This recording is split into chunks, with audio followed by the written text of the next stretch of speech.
All right, we are back live with our Wednesday edition of the Osceola's Seminole Sidelines. My name is Pat Burnham, and I am joined by Curt Weiler and Bob Ferrante. Guys, it's always a busy time around spring, but it got a little bit busier yesterday with potential loss of one football player from Florida State's roster and then a big-time recruit on campus yesterday for an unofficial visit, and we'll get caught up on that.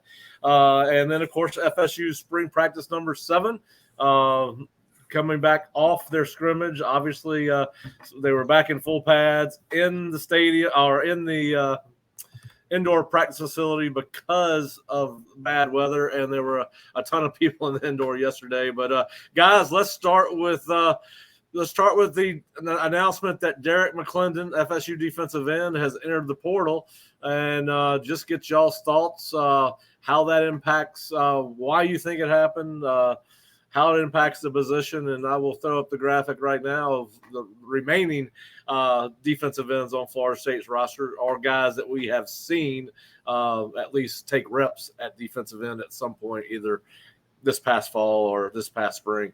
So, Curt, I'll start with you. Yeah, it's a tough situation just from a standpoint of, he's a guy who's played a lot of games here. I think you kind of saw he wasn't the most high upside guy of that group by any means. I don't think any of us thought he was going to be a starter in that group, and I think that's kind of wherein the problem came for him. He started last year 12 games, and I think wasn't going to kind of retain that spot with Jared Verse coming back, with Patrick Payton's emergence. I think he was going to be, at best, probably the first guy off the bench in that rotation, and I don't think that sat well for him because he's always been a guy who's had a pretty high estimation of himself. I think this time last year he was talking about that he thinks he's the best defensive end in the country.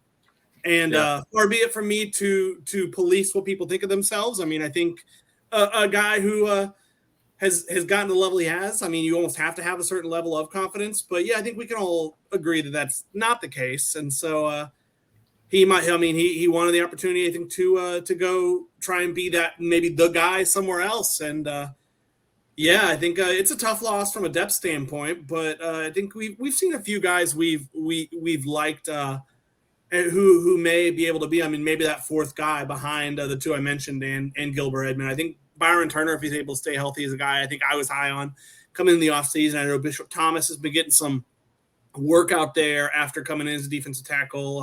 Some of the younger guys, Dante Anderson. And who knows, maybe this urges one more transfer addition over the summer. I think that's a possibility as well, just if you don't feel good about at least having a fourth guy you can rely on.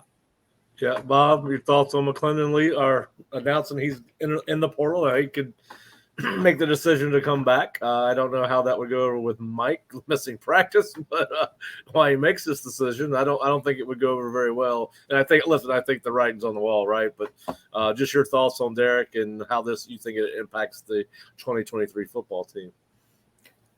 I don't love that Derek made this decision in the middle of spring practice. I think he could have played it out. And look, they're spring practices. He needs the time on the field just like everybody else. Yes, spring is a time of development for the younger guys, for the transfers, you're getting acclimated and all that. I don't like that Derek did decide to bail in the middle of the season. Fundamentally, I have a problem with it. But look, he got a Florida State degree. He feels like there's an opportunity for him to go elsewhere. Grad transfer, can play immediately. He feels like his clock is ticking as far as his value for the NFL talent evaluators to look at a Derek McClendon and see what he might offer. Curt, to your comment of, him thinking that he was the best defensive end in the country, it would have been funny if he had said, I think I'm the number 2 defensive end in the country behind Jared Verse. If he had said, we are the best pair of defensive ends. But look, Derek, I am torn. I think we see and we can evaluate what he's brought to the table. It is production, but it's not of a level that is so significant that he cannot be replaced. There are tons of options out there. And I think Gilbert Edmond is one that we're super excited about, just what we've seen.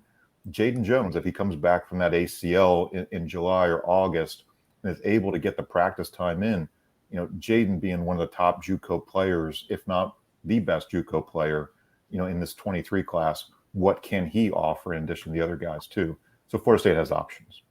Yeah, and I agree. I think, listen, you hate to see a kid leave a program. He did play a lot of football for Florida State last year.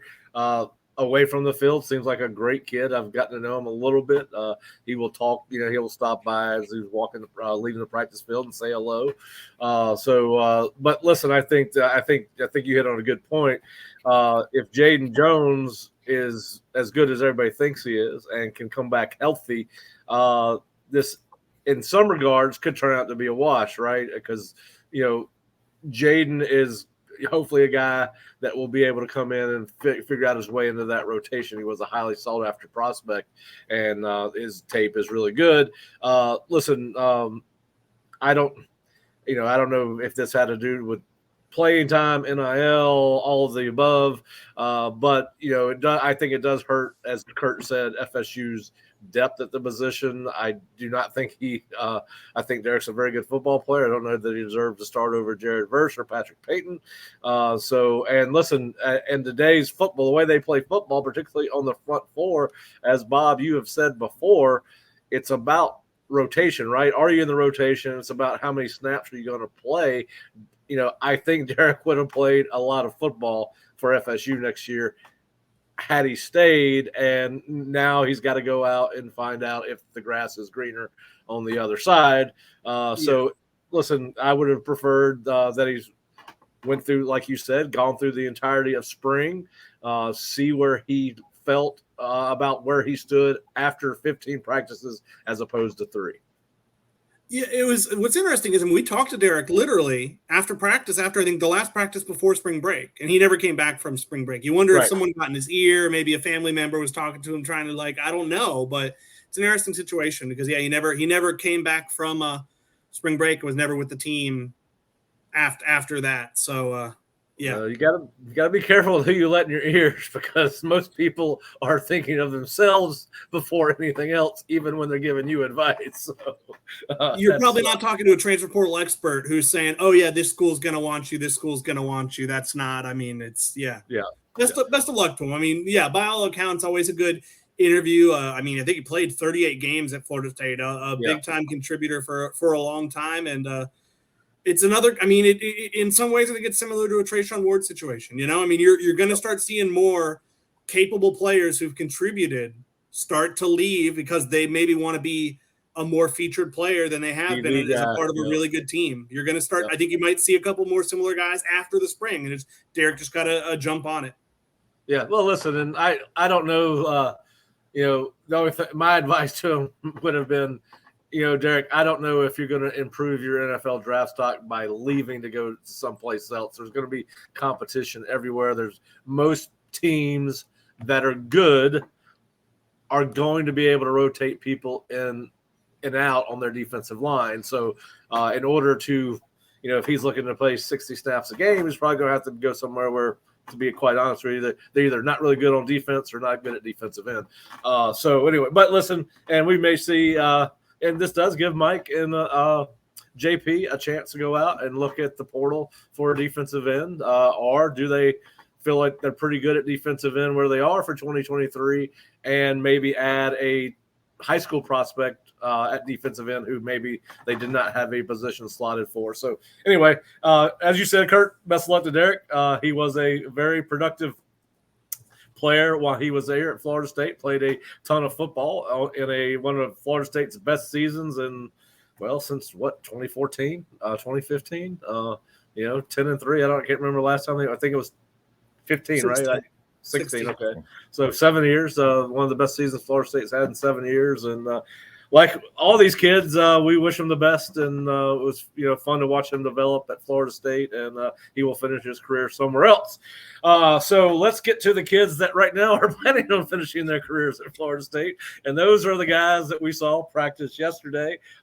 Listen, one of the things I keep on saying one of the things that impresses me most about these practices, and I did not see Florida State practice last spring, y'all did, but I have been very impressed with the physical nature of these practices. They are certainly more physical than I remember the 2021 practices being, and I can't remember, Bob, if we got to see those. But anyway, long story short, Bob, start with you. What was your biggest takeaways from FSU spring practice number 7? I think we all thought because of the rain going indoors, it's a different structure for how you use just one single field. a couple of days after a scrimmage, we thought, well, this might be a shorter, less physical practice. It might not go as long.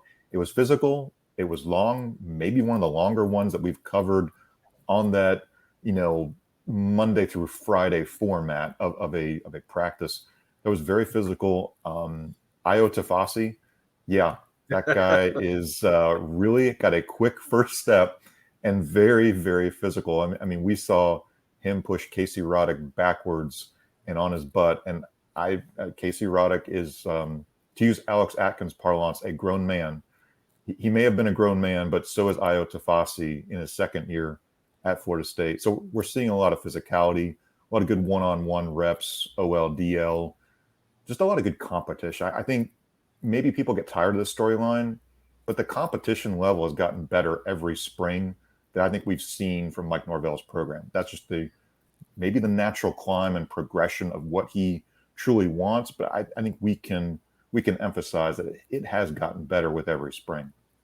Yeah, listen, and if you're an FSU fan, I hope that you're not getting bored with the competitive storyline, because it may not be as fun to listen to us talk about or write about than it is for us to watch. But it has been fascinating to watch, and there's a ton of competition all over that field. Curt, your thoughts on yesterday's practice and guys that stood out to you?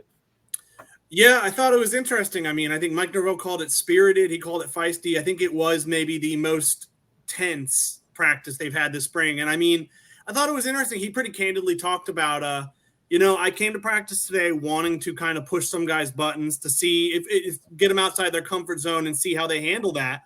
And it definitely, he was like, I was successful. And I think it's interesting. He talked about, you need to do it with respect, but he's like, I want to see how guys handle that, because we need to see how they handle it not in a game situation before it shows up in a game situation. And I thought that was pretty interesting that he kind of intentionally was like, I went in there trying to kind of poke the bear a little with a few guys and see how it went. And I mean, you saw it with Jaheim Bell and Jared Verse. I think Jared called Jaheim out after he won a rep pretty handily and was like, all right, now you got to take on me. And I think you saw it with some back and forth with receivers and tight ends. I mean, it was really a lot of the same guys. I was watching a lot of the skill position yesterday. Vandrevius Jacobs it keeps being that dude. I mean, he keeps showing me he's the guy who's going to contribute right away. It was one rep yesterday, I think a one-on-one, where he's getting held pretty severely by a DB. He's kind of trying to not let him get separation because that's what he does. And he still got separation, elevated, and kind of went up for a leaping, diving catch, what have you. I mean, he is that dude. Kentron Portier's continued to impress me this spring. Johnny Wilson had a number of really nice plays. I'll tell you who had a nice day yesterday, actually, with Brendan Gant. He had a pick. I think he picked Jordan Travis, and it's like a goal line 7-on-7. He had a few tackles for loss of Rodney Hill. I mean, a big question. He had a nice play off the edge. I remember the tackle for loss on Hill. I remember watching that play in tape. Yeah, I think he had two of them, 2 tackles for loss. I mean, it's the ongoing kind of, we like the top end talent of the linebacker room. Some questions about the depth, and I know Bob wrote about it a little on the website today. But I think you've seen him flash. You've seen Steven Dix flash. You've seen Omar Graham flash. How much they can count on them to take noticeable reps in the game kind of is the question. But I've liked what I've seen from them in glimpses. Yeah, it does seem to be a better group, and whether it's because what they've done, Steven Dix looks leaner to me, not as bulky. He's seems to be moving a little bit better. DJ Lundy's always been big, but he seems to be even thicker. I mean, he seems, he looks bigger to me, but in a better way. I don't know how to put that. But he does seem to have transformed his body a little bit. We have seen Graham flash, and of course Gant, I agree with you, Curt, yesterday flashed more than most of the linebackers. Now, granted, I spend more time watching the offensive and defensive lines than I do linebackers or skill positions. I let you guys cover skill most of the time. But listen, the competition was good yesterday. We saw a lot of competition. You mentioned Tafasi, Bob. He's strong as a bull, and as I told you yesterday, if he can ever combine that strength and the levers that he plays with proper fundamentals and technique, he made some plays yesterday where he just did not. I mean, he got around somebody. I don't think he even used a hand to get by him. I mean, once he gets better at that hand combat and hand placement and all of those things, and how to rip past the defender or offensive lineman, he was fun to watch, and it was good to see him out there at practice. Then, of course, I think. Listen, I don't want to make too much of it because he is a guy that should be in high school, but we saw Brock Glenn. They had a going in period, a couple of going ins, red zone offense going in. He made a throw in the end zone. I don't know how he saw the receiver. I was standing directly behind, in the end zone where they threw the ball. There was a bad snap, a dirty pocket, and he found a throwing window and laced one, and I can't remember who called it. Was it Kentron? You're talking the Tate throw or the Brock throw? They both had the really Brock nice throw in the end zone. Brian Courtney. Okay, yeah. So it was a dart, and it was. I think Bob, you and I mentioned it, talking about it at practice.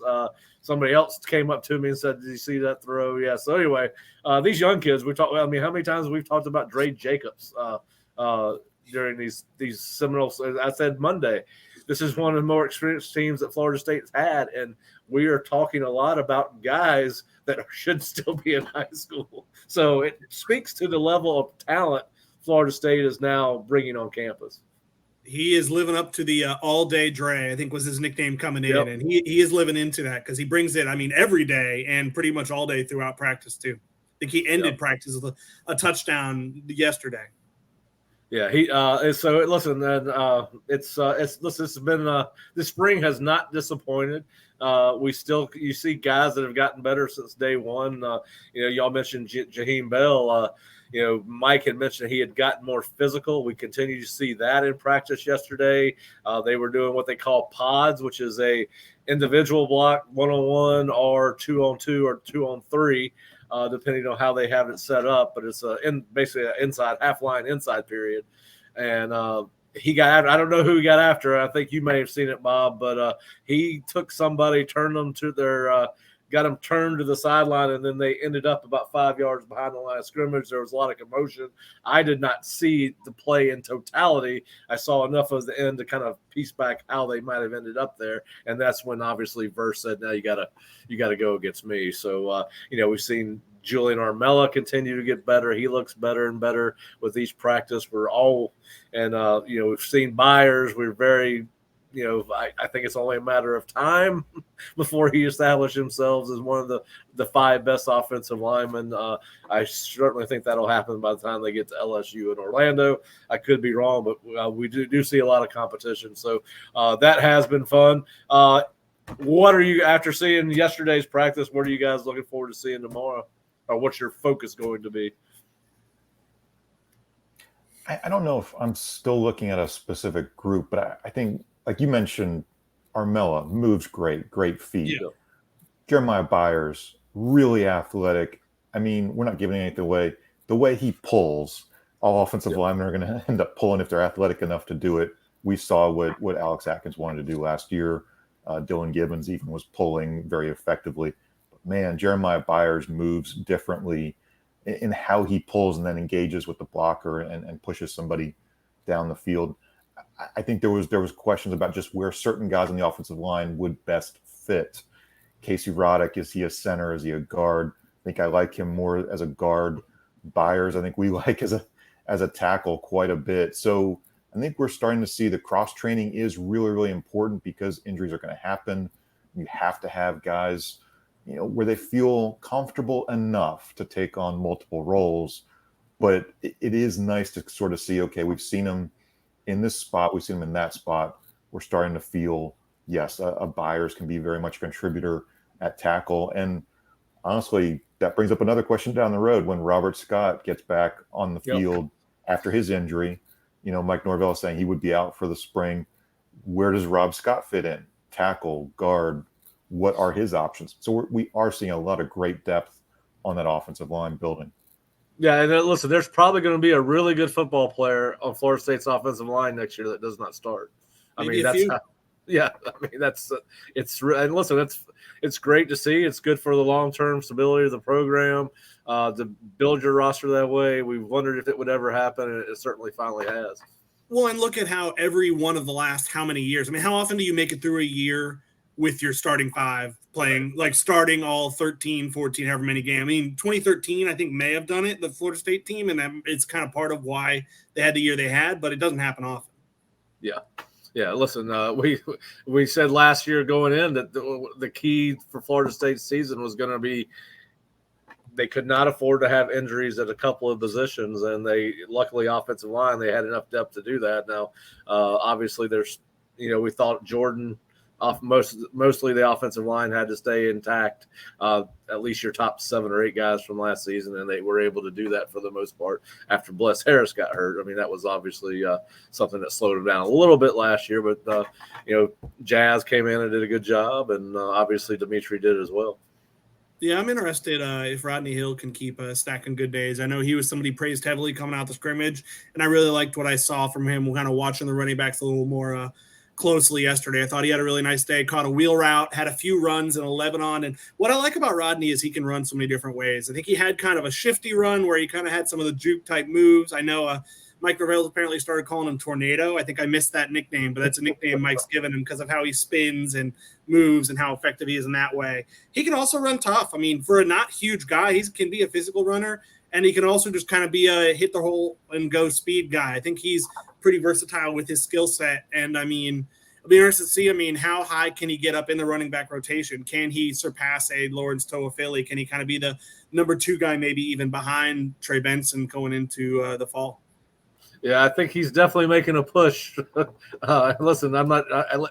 I think listen, we see Mike and Alex play a lot of running backs, so we know there's going to be carries for all 3, Toafili, Benson, and Hill. But I think you're right. I mean, you keep on listening to the names, you keep on hearing over and over from the coaching staff, right? I mean, that helps validate what we see, and we've heard Rodney Hill just about every day that Mike's talked, and I don't know if any of the other coaches talked post-practice yesterday, but he is a name that you keep on hearing, and of course I think they know what they've got in Trey, and they're probably not giving him as many reps as they are Rodney and Keziah and Lawrence, but and even CJ Campbell's had some very impressive days in camp and gives you kind of a bigger, thicker body. So again, it goes back to what we started: competition. It's everywhere. Listen, I think we're starting to see, Curt, I know you wrote about it last week. Great competition for the starting backup quarterback position. I mean, it seems like one day AJ has the best day, then it's Tate, then it's Brock, and it seems like they are kind of switching off who's got the hot hand as they continue to battle to see who will be QB2 going into 2023. Well, and setting up a really fun 2024 offseason. Yes, the quarterback talk will be at an all-time fever pitch, and you got to throw in that this time next year, Luke Krummenhoek will probably be on campus. So, all I'm saying is we've earned a few years of not having quarterback battles to kind of talk about, at least starting quarterback battles to talk about. Because I mean, for how many years, Bob, was it? Every year it was, well, who's going to be the starter? Well, who's going to be the starter? And now it's just 2 in a row. We know who the starter is, and you know what? It's nice to not have to write those stories every few weeks. It's nice to just be able to talk about who's going to be the backup, not who's going to be the starter. Yeah. So, and listen, I think it is going to be fascinating to watch that backup battle go through fall camp next year. And listen, we know how this world works in today's football. It's going to be interesting to see how the depth chart shakes out, what impact, if any, it has on who's left on the roster. I would hope that all these guys come back because, like you said, you don't ever know. And, Brock has been impressive, but he also hasn't played in a game. So that's the other thing. When those lights come on, it has a tendency to change things a little bit. AJ Duffy was impressive, and then he definitely hit a freshman wall last year. I'm interested. And that's really a fall story more than a spring story, but how Brock handles just a full season in practice. Yeah, listen, we saw Tate hit the wall his first spring here. Yep. It was, you just don't throw the ball that much in high school. They got drills where all 4 quarterbacks are throwing at the same time. That does not happen in high school very often. Most high schools don't have 4 quarterbacks to begin with. So, but anyway, listen, it's going to be they got practice on Thursday, scrimmage on Saturday right now as I think I want to speak it into reality. I keep on saying right now the practice is closed, hoping that maybe somebody at Florida State is listening and say, hey, Pat's got a great idea. Let's open up the scrimmage to everybody. But I don't think that's going to happen. But they will have recruits on campus. We'll talk about that later, but we may or may not have a show on Friday because there's a lot going on. We got FSU Pro Day, among several other things going on Friday, so we'll get with you on that. But let's kind of slide over to recruiting. We did not plan on talking a lot about recruiting. We're going to be very quick with it, but FSU had one of the best offensive lineman prospects for 2024 on campus. In fact, he is the Rivals' #1 ranked offensive guard and number 19 overall prospect for the class of 2024. Jordan Seaton was on campus to check out practice. Meet with Mike and Alex, and listen, this was a kid who announced a top 14 on March 4th. Florida State was not among that group of schools, and probably the biggest takeaway coming out of this particular visit was that he said last night after he concluded his visit that he no longer has a list of top schools. So Florida State has either made itself number 15, based if you're reading the tea leaves, or Florida State has moved it so far up his list that it's kind of blown up that list. And there were some impressive schools on that list. Now, he has not fully committed to coming back on campus. He mentioned maybe in a couple months, more likely for a home game. He does not have a timeline for committing or picking official visits yet. He says he's not that far in the process. He'll be at Florida and Miami later this month, and has a trip scheduled to Colorado in April. So this thing is far from over. But again, guys, this is probably a kid they don't get on campus 2 years ago. And it seems like we saw the same thing with the linebacker from Texas. He's a national kid, Ohio State, Michigan, Texas A&M. They get these kids on campus and whatever they're telling them. And we hear a lot about the straightforward nature of these conversations. You will read an article on Jordan later that we're getting ready to post, but Jordan Seaton mentioned that, that kind of caught his eye. He even says that most of the conversations he's had with offensive line coaches have not gone like the conversation he had with Alex Atkins. So, listen, I think we hit repeat on this every time because these kids are reacting positively to whatever experience they are having. Just guys, y'all have any thoughts on recruiting as a whole or Jordan's visit here? And if you don't, that's fine. But I just I'll be brave enough to say I appreciate Jordan C for not updating his list. Okay, I have a top 18 or a top 20 now, because that's it's once you get past a certain number, 14 is probably even a little too much for me, if I'm being honest. Much too much for me too. Listen, if you really have give me a top 14, you're not equally considering 14 schools. That's no, that's not it's just you're trying to. He's clearly very early in this process. You're right. Well, I think you hit the nail on your head. Talking about, the actual the truth. He's a kid who even last year, I think you look at who kind of Florida State had for its elite camp last year, the one where they practiced inside of Doak. It wasn't by any means a bad group. There were quite a few commits, and there were some prospects you like. But you were missing those. Oh, here's a top 50 kid in the class. Here's a top 3 kid at his position type players. And I think the question last offseason was, well, Mike needs a good year, but how good a year does he need to kind of, and I think, having a better year than really any of us expected, I think did wonders for, the hype you get to have all offseason. Now you get to talk to kids about, we're probably going to be picked to win the ACC. We could very well be a playoff team. And I think the momentum he's going to be able to build off of that.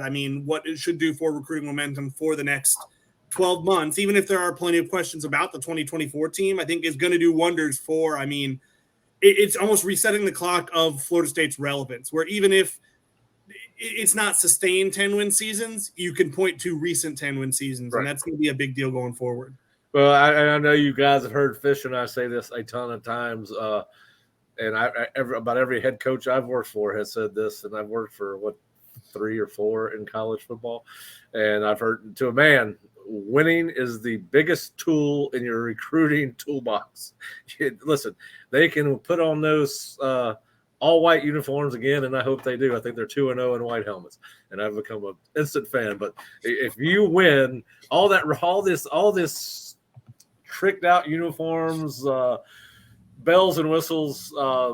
You don't need it. You don't need all the bells and whistles if you win, and that's why they're getting these kids on campus. And to your point about the top 14, you're exactly right.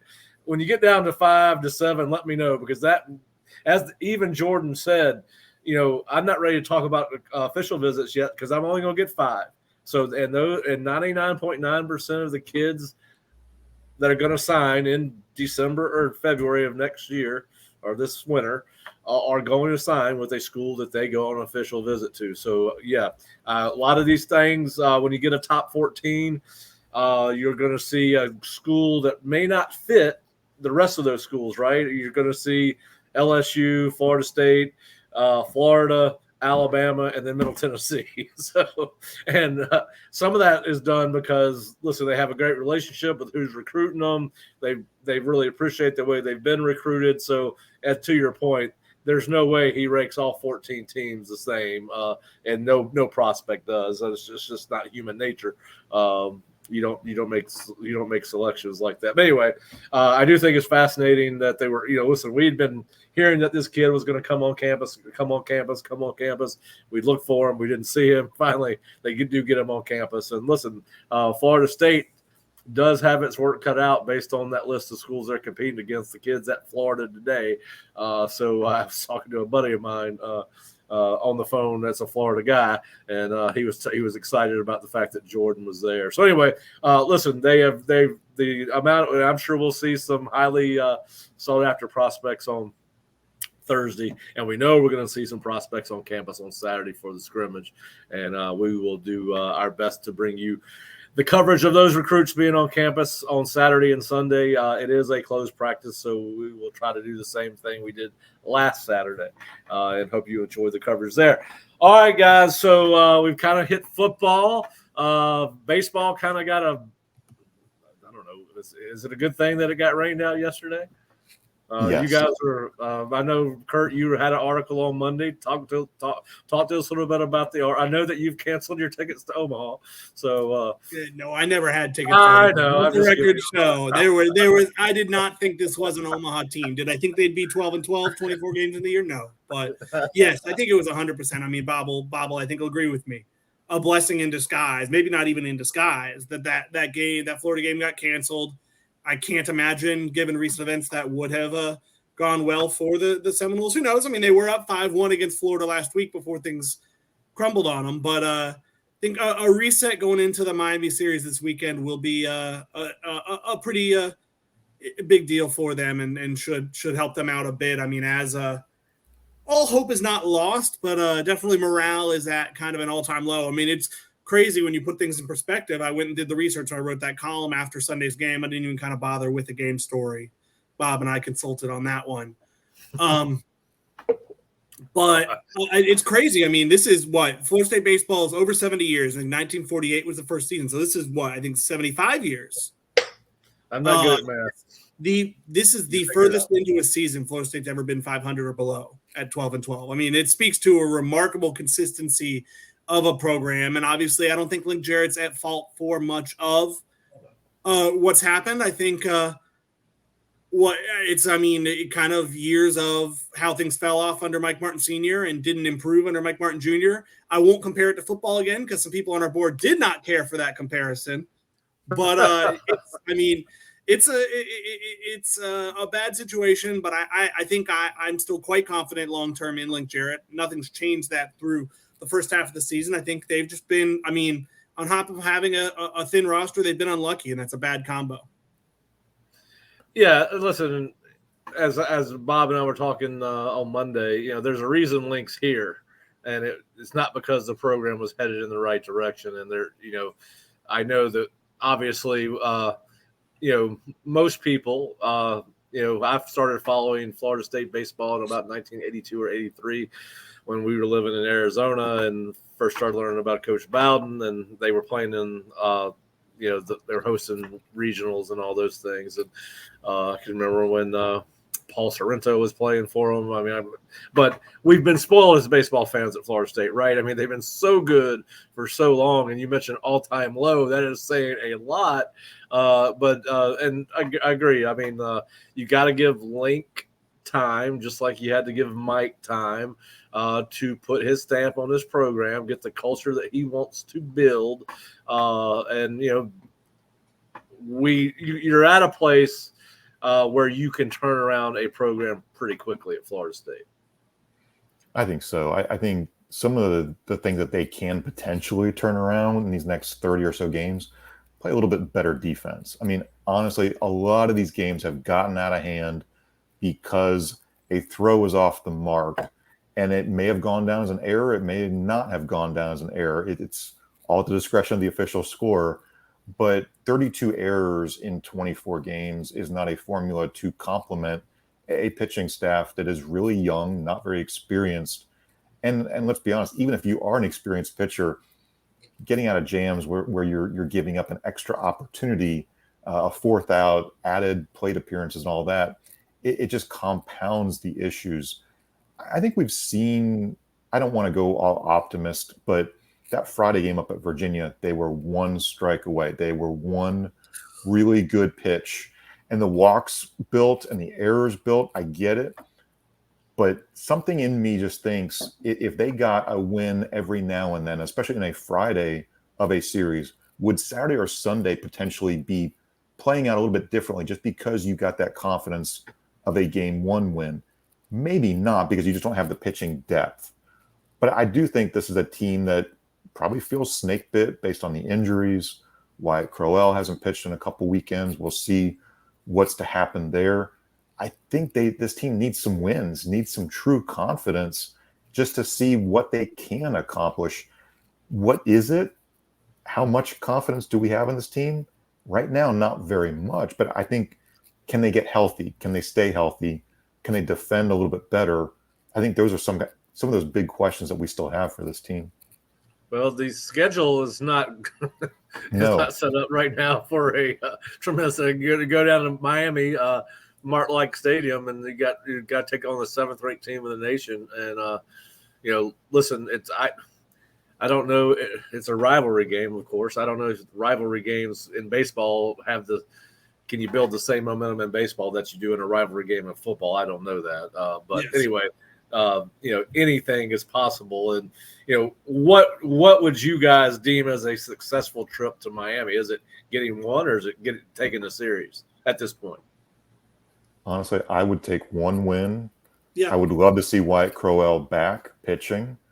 And I think you want to see competitive games, whether they end up being losses or not. I think some of those games, up at Virginia Saturday, Sunday, just got away from them. That Saturday game was relatively close before, I think it was a 6-run 7th inning or something crazy like that. And then it was almost like the team just fell apart Sunday and just didn't have any energy, any desire to play on that Sunday. It kind of felt weird. But yeah, I think honestly, you can't go down to Miami and get swept. I mean, that's going to be a miserable thing to bring back with you. Miami's not exactly coming in riding high. I don't know what they're ranked. I mean, if they're still in the top 10, that's kind of crazy because they just got swept at Wake Forest. I mean, Wake Forest kind of on 17 the last time I checked. Wake Forest is kind of another planet right now, and I guess that's a later problem for Florida State because they are on the schedule. But for now, I mean, Miami seems at least a little vulnerable because, they're also coming off a road sweep. I think they had a midweek win over FIU, but I mean, it feels like, I mean, baseball, maybe more than any other sport, it just takes one game to kind of turn the tide. I mean, they're on a historical, I think the 6-game losing streak they're on, I think I read from someone else, is tied for the longest in program history.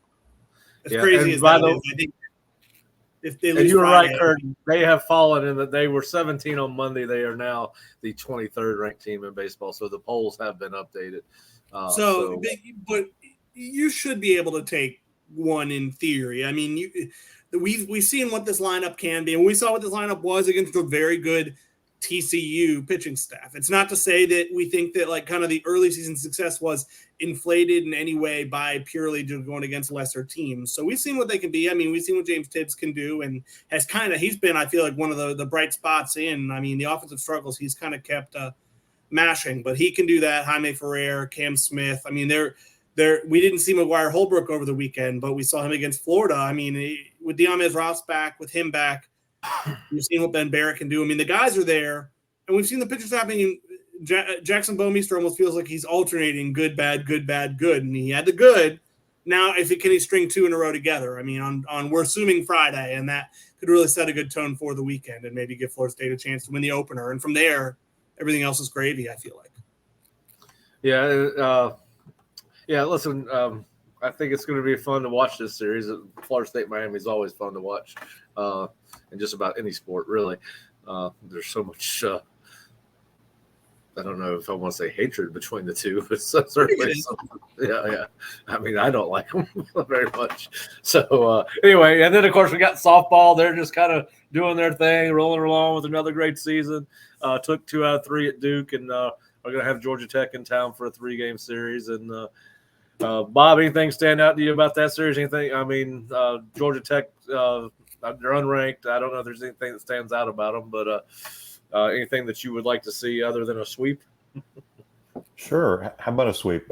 I think maybe instead of talking just directly about the softball team, maybe Curt and I can address, Kaley Mudge made some comments in Washington Wednesday morning, and a lot of times this might go under the radar because it's softball and it's Washington and it's a hearing, and those are kind of boring, right? But she was talking about NIL, and I think from the standpoint of a softball player, this is a partial scholarship sport. She was talking about how NIL impacts her. It helps to pay the rent in a small part. It helps as far as her planning. She wants to go to nursing school. It's going to help to minimize her student loans when she won't be on a partial scholarship for softball down the road because her eligibility will have expired. I think there's a lot of discussion nationally about what NIL is, what it isn't, that there's too much money going to too many athletes. Hey, some athletes just want $50 here or there, $100 here or there, because it does make a difference for them and their families. There's a lot of people trying to figure out what to do, what guardrails. I heard the term guardrails this morning and thought I needed to take a shot from the Washington, power brokers. But I thought it was really cool. Kaley Mudge was speaking there, and I know Curt and I we were texting and watching it on YouTube. I think it was fun just to see her as a representative for Florida State, but also just to be passionate about what it means to her. Yeah, I think the only current college athlete who was on that panel, I think there was an AD on the panel, then kind of like a player rep from the Players Association. I know Trey Burton, the former Florida quarterback, was there. He's long removed from college, but I mean, between no midweek game, but for her to take the time to go do that, I mean, between 2 weekend series is pretty cool. And I mean, yeah, she's a poster child to be sure. And I mean, I think the interesting thing she talked about too is pretty candid. Some people have kind of talked about, well, NIL is just a step towards all college athletes being employees. And she, I mean, very much rightfully spoke out against the dangers of that and kind of was like, we get great insurance protection for all the injuries we suffer. We're taken care of in so many ways. If all of a sudden all college athletes become employees of universities, that might go away. I mean, the non-red sports would be hurt. I mean, it'd be great for football and basketball. It's not to say that in a perfect world, all athletes are deserving of it. But it is the realism of, well, softball's probably not going to benefit from that. And understanding that, it's great to kind of live in la la land of, oh, yes, all college athletes should be employees, but it's not realistic. Well, then, because not all college athletes are going to get NIL deals either. So, I mean, how do you juggle that piece of the puzzle? And not all NIL programs are going to be equal, right? I mean, FSU is probably going to have a hell of a lot better NIL program than South Alabama or Georgia Southern. Yeah, so it's not everyone's going to be able to be considered an employee, I guess is what I'm saying. So, but yeah, that was pretty cool. I did see Mike Alford tweet that out, that she was the only student athlete at the hearing. And of course, I did not have a chance to actually get into it as much as I'd like, but that is pretty cool and lets you know, listen, I don't know how she got selected. I don't know whether, but that's pretty impressive and lets you know a little bit about how, what kind of person and what kind of leader she's going to be as she moves forward in her life after being a student athlete at Florida State. So that was pretty cool.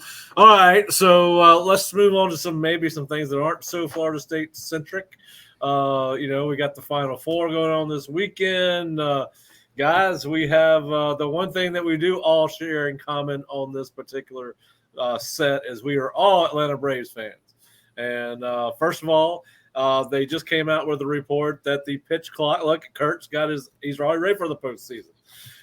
He's got his ATL postseason shirt on. Listen, they came out with a report today. The average number of minutes knocked off a major league game because of the pitch clock in spring training was 26 minutes. I'm a huge fan of the pitch clock. What do you guys think? What are you thinking about the Braves? I have not had a chance to study my Braves like I usually do. I just named my dog Murphy after Dale Murphy. So I've got a little tribute to the Braves going on inside my own home. But and she's back behind me, passed out right now. She sleeps a lot, thank God. But anyway, so give me your thoughts on the Braves and the pitch clock, guys. What are we expecting? Another World Series?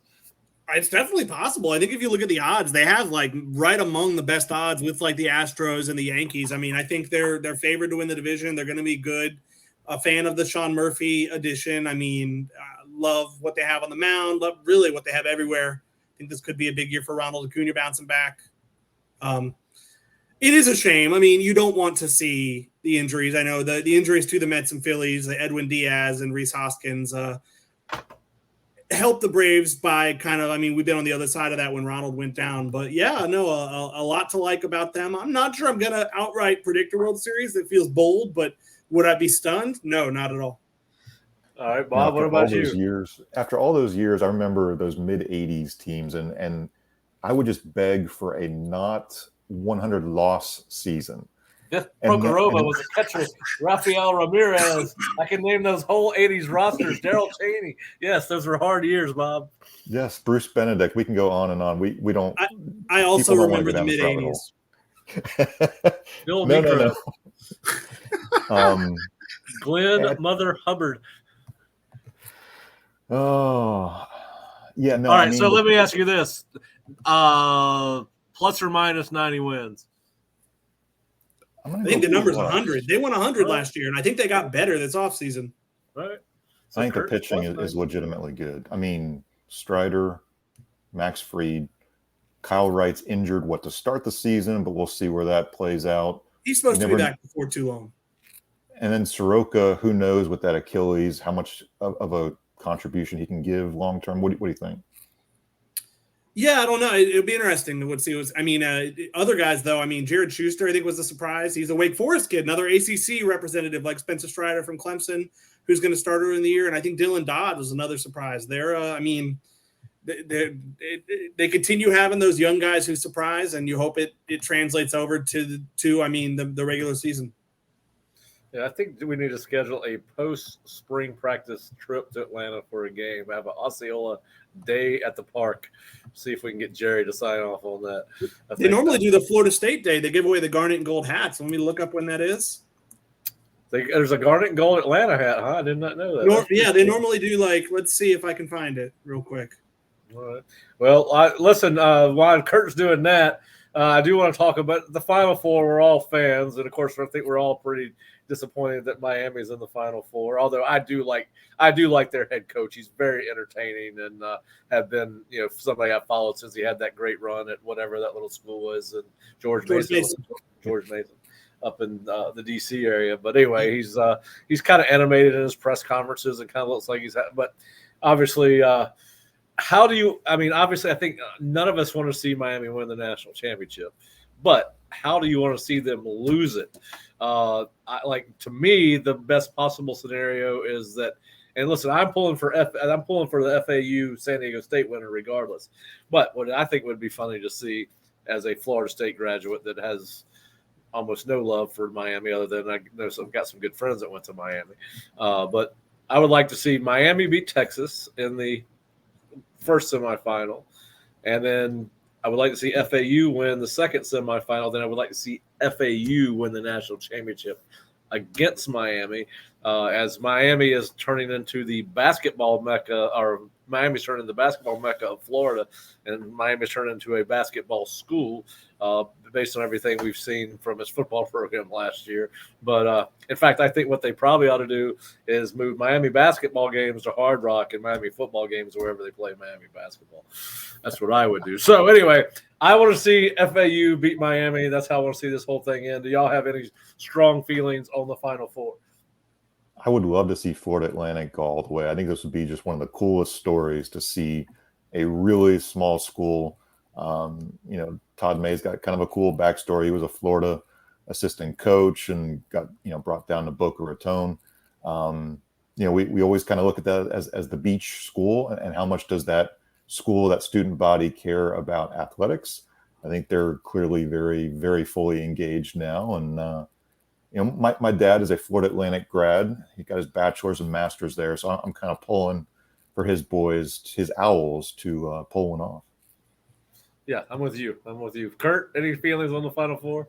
I think UConn. I mean, they've been dominant through 4 games. I think they've won them all by 15 points. And I think that. Oh, is that who they're playing? UConn?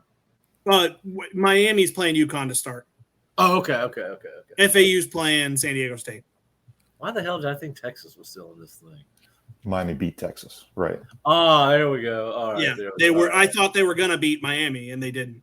Well, see, that proves it that I was busy working recruiting this past weekend. So right there, because I thought I was really good on who was in the Final Four. So I'm a little bit embarrassed by that. All right. So we all agree. We want to. You think UConn, and that's a good pick because they. I didn't realize Hurley was the coach there. The little Hurley, the other Hurley, as I call him, because little brother. Yeah, Bobby's obviously the more famous of the two Hurleys.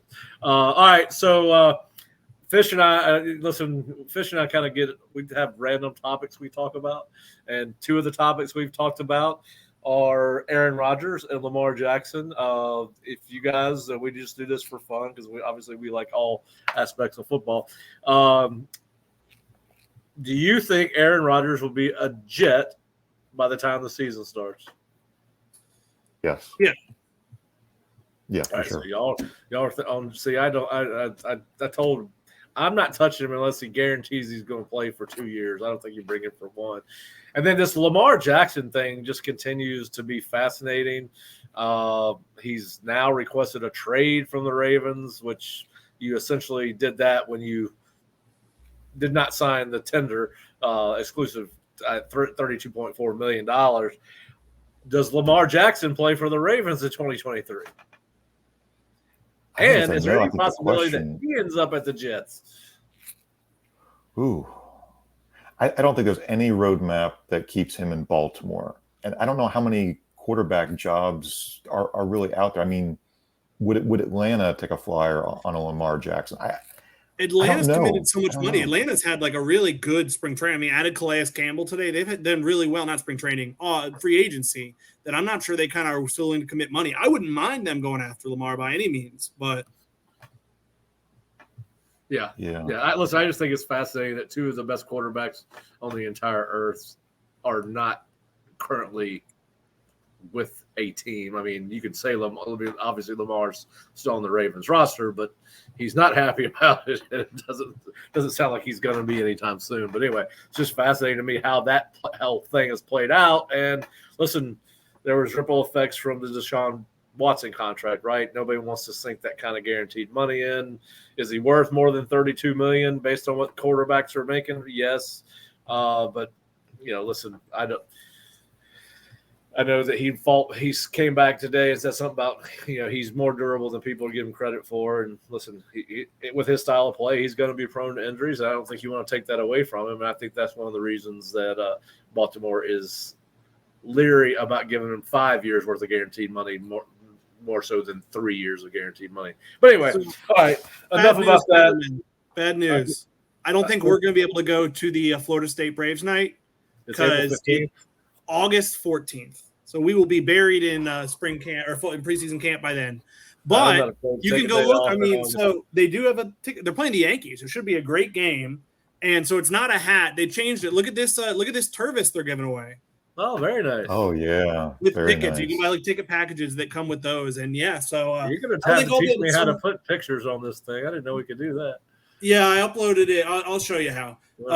But yeah, so it's August 14th against the Yankees. But yeah, let's find some time this summer and get up there. Yeah. I'm never going to complain about a trip to Truist. I'm trying to make a couple a year.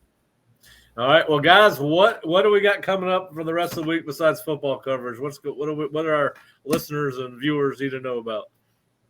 Pro Day Friday. Yep. That'll be fun. I mean, Jamie Robinson's obviously the main event. Be interesting what he does after the combine. But a number of other guys, Dylan Gibbons and some other people in that vein, maybe didn't get invited to the combine, who may have some things. I mean, this is kind of their moment if you didn't get invited to the combine. So, I think people are always saying, why didn't the Senior Bowl invite my favorite player or whatnot? It's because the NFL teams tell the Senior Bowl who they want to see down in Mobile, who they want their scouts to evaluate. I think the fact that only Jamie Robinson had a chance to be at the combine and do all these workouts. I mean, this is the chance for a Dylan Gibbons and Ontario Wilson. There's a couple of guys you think could be those kind of free agent or seventh round type pickups because Cam McDonald, Robert Cooper. Yeah. What Gabe? Leonard Warner. Gabe, his last name escapes me, but he got picked up by the Chargers and stayed on with the tight end, Gabe Neighbors. Yep, Gabe Neighbors. He's been in the NFL now for 3 years? I think so. Yeah. Yeah. So anyway, they'll some of these guys will definitely get a free agent contract out of these, and it wouldn't surprise me if Dylan Gibbons signs with the Bucs. He's from Tampa.